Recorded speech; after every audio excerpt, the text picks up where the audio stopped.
Buenos días. En este video les voy a relatar de fuentes periodísticas sobre la ofensiva exitosa del ejército ucraniano en el este de Ucrania, principalmente en la zona de Kharkiv. También va a haber grabaciones de videos que muestran los movimientos de las tropas entre los días 8 de septiembre y 12 de septiembre incluido. A partir de la mañana del 8 de septiembre, la ciudad de Balakleya se convirtió en la dirección principal del ataque ucraniano en la región de Kharkov o Kharkiv. Está casi bloqueada por fuego ucraniano, pero permanece durante el día 8 bajo control ruso. Durante la noche hubo 2 intentos de entrar en Balakleya desde el oeste, pero fueron repelidos por las fuerzas rusas. Al norte de Balakleya, la carretera que conduce a Volokov Yar fue cortada por las fuerzas ucranianas en varias zonas. La ciudad de Volokov Yar también quedó bajo control ucraniano. Luego, la lucha continuó a lo largo de la carretera. Los paracaidistas rusos desplegados para apoyar a las fuerzas rusas y aliadas lograron repeler numerosos ataques contra el pueblo de Shevchenkovo, que es uno de los asentamientos clave utilizados para el suministro de las principales guarniciones rusas en la región de Kharkov. Al mismo tiempo, las tropas ucranianas estaban transfiriendo refuerzos a la zona, preparándose para nuevos ataques en las carreteras y para una mayor ofensiva sobre la ciudad de Kupiansk. Las autoridades locales declararon la evacuación de civiles del distrito de Kupiansk. Al sur de Balakleya, las fuerzas ucranianas establecieron el control en los asentamientos de Bayrak y Krasnaya Gusarovka. Intentaron luego llegar a los cruces de carretera cerca de los asentamientos de Veseloye y Kunie para cortar las carreteras del suministro al grupo ruso en Izium. La ofensiva ucraniana continuó en medio de la cumbre de aliados occidentales de Kiev en la base aérea estadounidense de Ramstein en Alemania. Y es por eso que se hizo la ofensiva de Kherson, que terminó en un desastre con elevadas pérdidas de hombres y armas para las fuerzas ucranianas, y esta ofensiva de ahora en Kharkiv, porque sumar hombres al ataque monetiza para el gobierno de Zelensky. El 8 de septiembre se esperaba que Washington anunciara el suministro de armas por un valor de $675 millones para el ejército ucraniano. Y Kiev tuvo que reivindicar el éxito para demostrar la eficacia del uso de armas extranjeras, principalmente gringas. Las fuerzas ucranianas cumplieron con su tarea de mínima. Hasta ese momento, la ofensiva en la región de Kharkov había sido uno de los mayores éxitos del ejército ucraniano en el frente desde el comienzo de las operaciones rusas en febrero. En las últimas semanas se habían observado signos de preparación de las fuerzas ucranianas. Numerosos testigos presenciales informaron de la concentración de grupos de soldados ucranianos y de armas ucranianas. Sin embargo, resultó que el ejército ruso no tomó ninguna medida para fortalecer la defensa en el área. Según los informes, las líneas de defensa de avanzada de los rusos estaban mal fortificadas, no había campos de minas, el personal militar estaba formado por la milicia movilizada de la República de Donetsk. Además, su número real no superaba el 40% del contingente enumerado, o sea que era mucho menor de lo que estaba asignado para esa zona. Esta derrota táctica de Rusia se puede comparar con la pérdida del crucero de Moscú. Ambos fracasos de las Fuerzas Armadas rusas se originaron en problemas en el sistema de comando de tropas, lo que tuvo graves consecuencias. tampoco debe excluirse la traición por parte del mando militar a la vez. 9 de septiembre.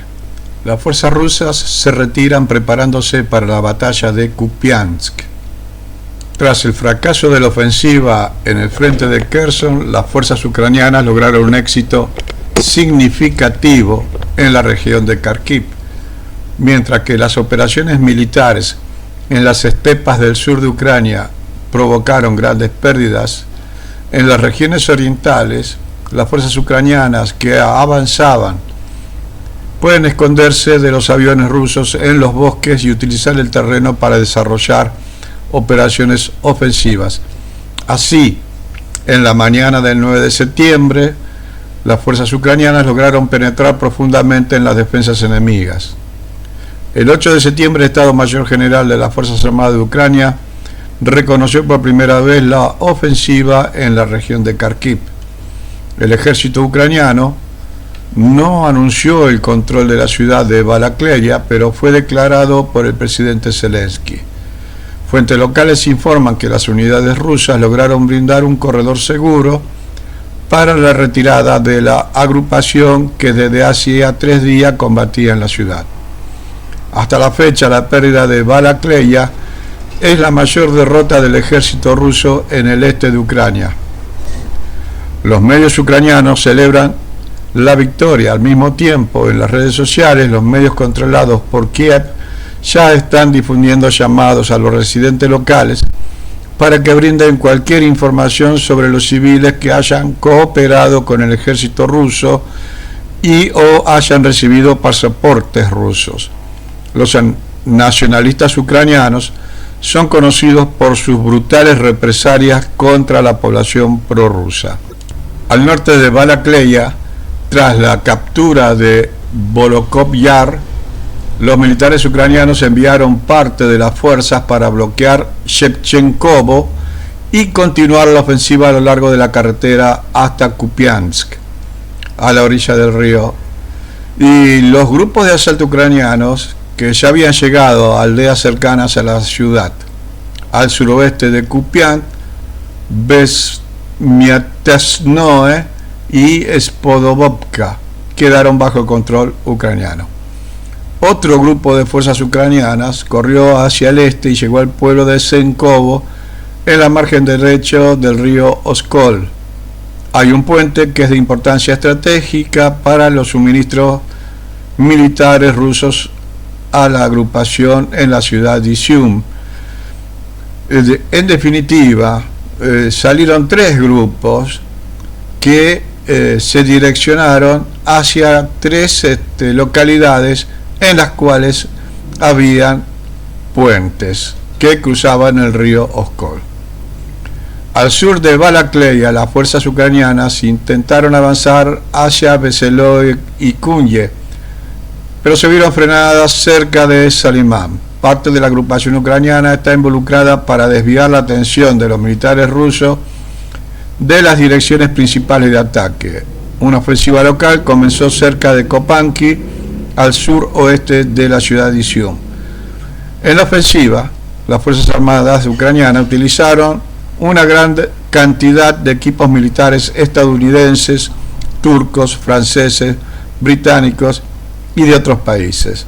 Y alrededor del 20% de todas sus fuerzas eran tropas extranjeras. Hasta el momento, Kiev logró demostrar los éxitos necesarios para garantizar una mayor financiación del ejército ucraniano, la famosa monetización para Zelensky, por parte de sus socios occidentales. Como resultado, el Pentágono anunció un nuevo paquete de asistencia militar a Ucrania por un total de $675 millones. Bueno, o sea, tuvieron que morir cerca de 5.000 hombres y ser heridos alrededor de 12.000 para que Norteamérica le diera a Zelensky $675 millones. En eso están incluidos proyectiles adicionales para los HIMARS, que son los lanzadores múltiples, obuses 105, misiles antirradar HARM y vehículos blindados Humvee. 9 de septiembre. Las fuerzas ucranianas desarrollan una ofensiva decisiva en el este de Ucrania. El 9 de septiembre las Fuerzas Armadas de Ucrania continúan sus operaciones ofensivas en la región de Kharkov. Se las arreglaron para romper las defensas rusas en varias áreas en las líneas del frente y desarrollar su cabeza de puente. En la noche del 8 de septiembre, el presidente Zelensky reclamó el control ucraniano de la ciudad de Balakleya, que se convirtió en el objetivo principal de la primera fase de la ofensiva ucraniana. Por su parte, el Estado Mayor de las fuerzas ucranianas aún debían confirmar el control total de la localidad. El avance de las Fuerzas Armadas de Ucrania desde la dirección oeste de la ciudad fue confirmado por las imágenes del lugar.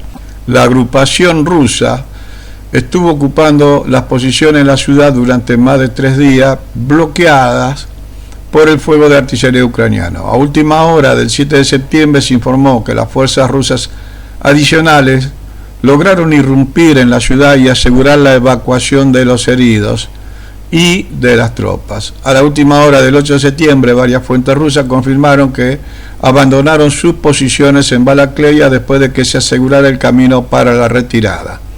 Al mismo tiempo, algunos informes afirman que continúan algunos enfrentamientos en las afueras del este de Balakleya para el día 9 del 9. Como el ejército ruso aún no había comentado oficialmente la situación en la zona, varios reporteros militares supusieron que algunas fuerzas rusas seguían luchando en las partes este y noreste de la ciudad de Balakleya. En las afueras del noreste de esta ciudad se encontraba un arsenal, el gran arsenal 65 del almacenamiento de municiones de las fuerzas ucranianas. El ejército ruso tomó el control del arsenal en marzo. Todavía no está claro si quedó algún equipamiento militar o fue vaciado por alguno de los dos ejércitos. De todos modos, las fuerzas rusas restantes en Balakleya quedaron bloqueadas por el fuego ucraniano y probablemente no pudieron repeler las unidades que avanzaban sin refuerzos. Al norte de Balakleya, las fuerzas ucranianas seguían reforzando su bastión, que era el pueblo de Volokov Yar, avanzando hacia el norte, hacia el pueblo de Shevchenkovo, donde los combates duraron varios días. Según informes preliminares del frente, la aldea de Shevchenkovo quedaba bajo el control de las fuerzas AFU al mediodía del 9 de septiembre. El control de Shevchenkovo aseguró el flanco de las fuerzas ucranianas y allanó el camino para que siguiera su ofensiva hacia el norte. Por otro lado, las fuerzas rusas de Shevchenko cumplieron su cometido y detuvieron la ofensiva de los ucranianos. Es poco probable que el ejército ruso siguiera manteniendo fuerzas así frente a la amenaza de un cerco y de combates en la localidad cercana de Kupiansk. Parte de las fuerzas ucranianas pasaron por alto la aldea de Shevchenkovo en las afueras del sur y avanzaron hacia el este, hacia la ciudad de Kupiansk, que es un nodo importante para los suministros militares de toda la agrupación rusa en la región de Izium. Las fuerzas ucranianas también avanzaron al sur de la carretera y tomaron el control de las aldeas de Besmiatesnoe y Spodobovka, ubicadas en las carreteras que conducen a Kunie. Las fuerzas ucranianas llegaron al pueblo de Seiko, ubicado en la margen del río Oskol, en la cual hay un puente que es de importancia estratégica para los suministros militares rusos a la agrupación de Izium. Los enfrentamientos en el pueblo continuaron durante el día 9. Las fuerzas ucranianas compartieron fotos de las afueras de la ciudad de Kupiansk. La noche del 9 de septiembre, varios grupos de asalto ucranianos fueron repelidos del área. Las fuerzas rusas en Kupiansk se prepararon para la defensa y era probable que la batalla por la ciudad comenzara horas después. Las fuerzas ucranianas intentaron cortar las carreteras entre Kupiansk e Izium utilizadas para el abastecimiento de la agrupación rusa en la región. Sin embargo, el ejército ruso aún podría reforzar sus posiciones en esa región desde la dirección este a través de la ciudad de Oskol. Si las fuerzas ucranianas continuaban su avance y cruzaban el río Oskol, el abastecimiento de la agrupación de Izium debería organizarse a través del territorio de Lugansk, que es al sur de la ciudad de Izium. Un avance más profundo en la orilla izquierda del Oskol parece imposible sin un ataque de apoyo desde Laviansk y Seversk hasta Izium y Krasny Liman. Desde sus posiciones en Volokov-Yar, los ucranianos también avanzaban por la carretera hacia el sureste, hacia el pueblo de Vishenevoe. El pueblo hasta el día 9 permaneció bajo control ruso. Al sur de Balakleya, las fuerzas ucranianas intentaron avanzar hacia Veselo y Kunie, pero fueron detenidas cerca de Salimán. Parte de la agrupación ucraniana participó en la distracción del ejército ruso de las direcciones principales de los ataques. Los duelos de artillería pesada continuaron al suroeste de Izium, donde los ucranianos se han estado desplegados en posiciones de ataque. Una ofensiva local comenzó cerca de Kopanki, al suroeste de Izium. Del lado de Ucrania, están luchando unidades enteras de países de la OTAN que simplemente cambiaron sus galones por ucranianos. El Pentágono anunció un nuevo paquete de asistencia militar a Ucrania por un total de 675 millones de dólares. La defensa rusa se derrumbó en el este de Ucrania, día 10 de septiembre. Las fuerzas de Kiev continuaron su ataque a gran escala contra las posiciones rusas en el este de Ucrania. Los combates más intensos estuvieron en curso en el sector de Izium y Liman, al sur de la región de Kharkiv y al norte de Donbass. Después de la retirada de las unidades rusas de Balakleya y de las aldeas circundantes, y de partes de la región de Kupiansk, donde las tropas se retiraron hacia el río Oskoy, a partir de ahora las fuerzas rusas se retiraron de las 2/3 partes de Kupiansk. Los informes indican que la mayor parte de la ciudad puede caer en manos de las tropas pro-Kiev que avanzarán en un futuro próximo. Cabe señalar que el río Oskol está en el área, no puede considerarse como una gran barrera de agua y las unidades que avanzan podrían cruzarlo fácilmente si no enfrentan ninguna fuerte resistencia. Al mismo tiempo se informó que las tropas rusas que se estaban retirando de las ciudades claves de Izium y Liman. Si se confirman esos informes, es probable que el ejército ruso opte por no llevar a cabo una defensa posicional en estas áreas. Las fuerzas rusas se retirarían ante la amenaza del cerco y en medio de la crisis operativa táctica en la zona. El avance de las tropas de Kiev fue acompañado de una campaña de terror a gran escala dirigida contra la población local. Los informes de Balakleya y los asentamientos cercanos muestran múltiples casos de crímenes de guerra y campañas de opresión contra civiles que permanecieron allí. Kupiansk y todas las demás áreas dejadas por el ejército ruso probablemente no podrán evitar el mismo destino. Los esfuerzos actuales del ejército ruso se centran en evitar que se profundice aún más la crisis existente, cuya escala está limitada por múltiples casos de actos de heroísmo de parte de los militares rusos.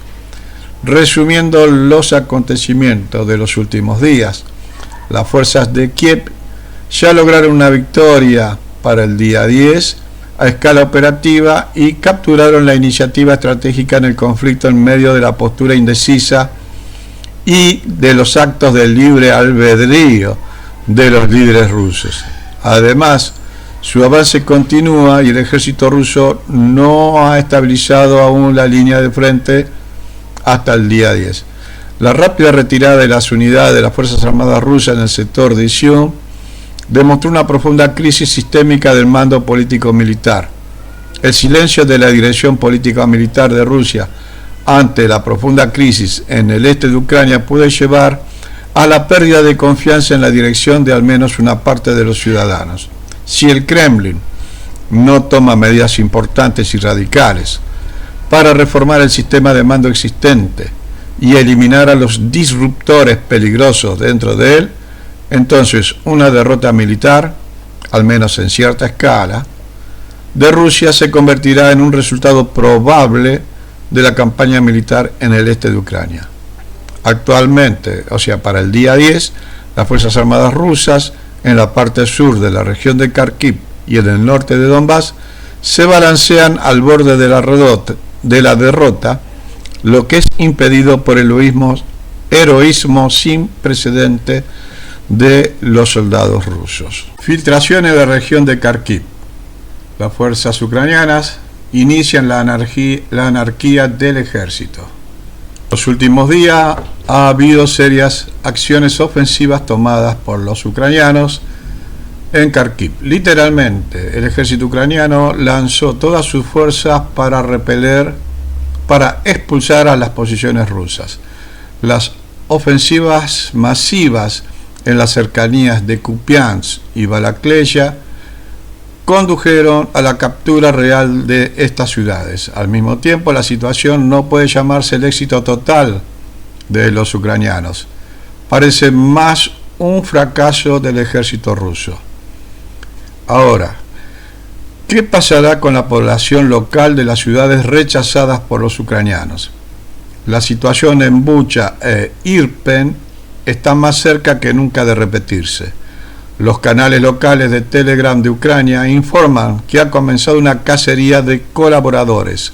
Lo peor de esta situación es que estas actividades de filtrado entre la población local no son realizadas por representantes de las fuerzas del orden, sino por militares y representantes de formaciones nacionalistas. Esto ya ha llevado a que un gran número de personas sean condenadas sin juicio, sobre todo las personas que organizan la vida en los asentamientos que sufren la guerra. La población local informa que un gran número de víctimas se encuentran médicos y empleados de servicios públicos, todos ellos acusados de colaborar con el enemigo. El ejército ruso debería concentrarse en preservar sus posiciones, ya que lo más probable es que aquellos civiles que permanezcan en los territorios que Ucrania ha empezado a recuperar serán objetos de violencia por parte de los ucranianos, cuyos principios morales están en el nivel más bajo. 11 de septiembre, apagón en Ucrania. Aproximadamente a las 20 horas, las Fuerzas Armadas rusas lanzaron ataques con misiles contra centrales térmicas más grandes del este y centro de Ucrania. Como resultado, varias regiones de Ucrania se quedaron sin agua ni electricidad. Según los informes locales, Kharkiv, Mieskaya, en la región de Kharkiv, Pavlograd, en la región de Dnipropetrovsk, la planta de energía térmica de Kremenchuk, en la región de Poltava, fueron alcanzadas por los misiles rusos. El colapso del sistema general de energía se ha extendido a las redes de las regiones de Kharkiv, Sumy, Dnipropetrovsk, Zaporille y Odessa. También afectó las áreas de las regiones de Donetsk controladas por fuerzas armadas de Ucrania, la región de Kiev y la capital del país. Los misiles probablemente fueron lanzados desde el Mar Negro y posiblemente desde el Mar Caspio. El presidente Zelensky confirmó que las regiones de Kharkiv y Donetsk estaban completamente desenergizadas. La mayoría de las instalaciones de infraestructura energética de Ucrania se encuentran en las regiones del sureste del país. El día 11 de septiembre, las Fuerzas Armadas de la Federación Rusa atacaron centrales térmicas claves en el noreste y como resultado desactivaron varias regiones del norte y el este de Ucrania.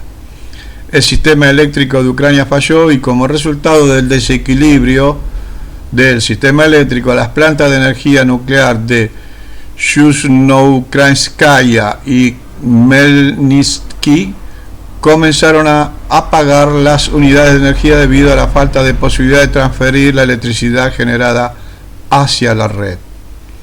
La situación en Ucrania se complicó por el cierre de la última unidad de funcionamiento de la central nuclear de Zaporizhia en la noche del 11 de septiembre. La última unidad se detuvo como resultado del bombardeo periódico de los ucranianos sobre la instalación. La central de Zaporizhia también proporcionaba electricidad a los territorios bajo control ucraniano. Antes de eso, los ingenieros ucranianos desconectaron las líneas eléctricas de 750 kV y 330 kV de la estación. A todo esto ha llevado a una disminución significativa en la estabilidad del sistema energético de toda Ucrania. El accidente se localizó al desconectar las regiones occidental y central de Ucrania de las orientales y meridionales. Más tarde comenzaron los trabajos para restaurar el suministro de energía en los segmentos locales del sistema eléctrico. Se están conectando las capacidades de reserva, se está redistribuyendo la energía de las centrales hidroeléctricas en el Dnieper y las líneas eléctricas en la parte occidental del país. El Ministerio de Defensa ruso no confirmó los ataques. En Ucrania había 15 centrales térmicas en el 2022, todas ellas construidas en la época soviética, es decir, que desde 1991 no se sumó ninguna central nueva. Todas las centrales térmicas existentes fueron construidas por los comunistas entre los años 50 y 80. A pesar de este hecho, el régimen de Kiev continúa con su política de descomunicación en un intento de instigar el odio a Rusia. Cada central térmica destruida es en realidad una pérdida irrecuperable para Ucrania. Hay dos centrales térmicas principales en la orilla izquierda de Ucrania quedaron fuera de servicio, hasta ahora temporalmente. Kiev se encontró en una situación difícil. Es probable que las unidades eléctricas afectadas puedan restaurarse en los próximos días, pero el bombardeo ha complicado significativamente el suministro eléctrico hacia la línea del frente, incluso desde las regiones occidentales de Ucrania y también desde el extranjero, ya que los trenes eléctricos se han detenido en Ucrania. Los ataques de hoy pueden ser una señal del régimen a Kiev. Hasta ahora el ejército ruso había librado una guerra, si se quiere, suave, evitando ataques a instalaciones de infraestructura estratégica en un intento para minimizar el daño a la población civil. Tal estrategia frenó el avance ruso en los campos de batalla y aumentó la pérdida entre sus fuerzas, ya que Kiev casi no enfrentó obstáculos al enviar tropas y equipamiento militar extranjero y mercenarios incluidos al frente a través de los puentes ferroviarios sobre el río Dnieper, que también están para ser destruidos. En medio de las pérdidas recientes de Rusia en la región de Kharkiv, el ejército ruso probablemente ha cambiado a métodos de guerra más duros, que realmente son los que necesitan para la victoria. Por otro lado, la parte rusa aún no ha confirmado los ataques. Existe la posibilidad de que Kiev ataque a sus propias instalaciones para culpar a Rusia y justificar acciones militares en territorio ruso, mientras las fuerzas ucranianas se acercan a la frontera en la región de Kharkiv. 12 de septiembre, batalla por Krasny Liman. En medio de las operaciones ofensivas ucranianas en curso, las fuerzas rusas abandonaron casi todo el territorio de Kharkiv. A partir del 12 de septiembre, las líneas del frente estaban casi estabilizadas y están marcadas por fuertes batallas posicionales sin avances significativos por parte de ninguno de los dos bandos. Hasta ahora las Fuerzas Armadas de Ucrania habían tomado el control de un área de aproximadamente 8.800 kilómetros cuadrados en el Oblast de Kharkiv. De hecho, las Fuerzas Armadas de la Federación Rusa habían completado la retirada del territorio, incluidas las regiones del norte de Kharkiv. Las fuerzas ucranianas tomaron el control de las aldeas de Lipsy, Kozak-Lopan, Bolshoi-Burluk y Volchansk, ubicadas al norte y este de Kharkiv, en la frontera con Rusia. En la zona de la Izium, las fuerzas rusas se replegaron hacia la costa izquierda del río Oskol, donde están transfiriendo refuerzos para aumentar sus defensas. El río Oskol se convirtió, de hecho, en la nueva línea de frente. Si el video les gustó, no se olviden de darle like y suscribirse. Bueno, desde ya agradecido. Buenos días.